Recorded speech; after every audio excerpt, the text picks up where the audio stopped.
UThimothi wokuqala isahluko sesibili. Ngakho-ke kuqala kukho konke ngiyala ukuba ukunxusa, nokukhuleka, nokucela, nokubonga kwenzelwe abantu bonke, amakhosi nabo bonke abakhulu, ukuze sihlale kahle nangokuthula, ngokumesaba uNkulunkulu nangesizotha esipheleleyo. Lokhu kuhle, kuyabongeka emehlweni kaNkulunkulu uMsindisi wethu othanda ukuba abantu bonke basindiswe, bafinyelele ekulazini iqiniso.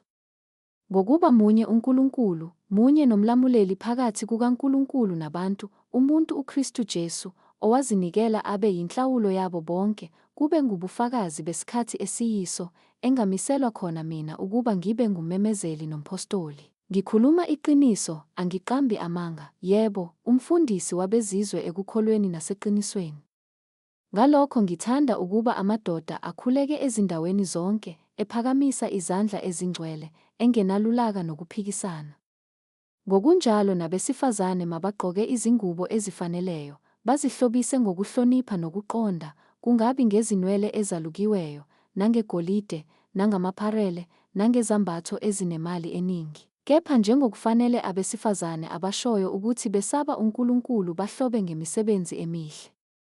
Owesifazane makafunde ukuthula nokuthobeka konke. Kepha angimvumeli owesifazane ukuba afundise, nokuba abuse phezu kwendoda, kodwa makazithulele.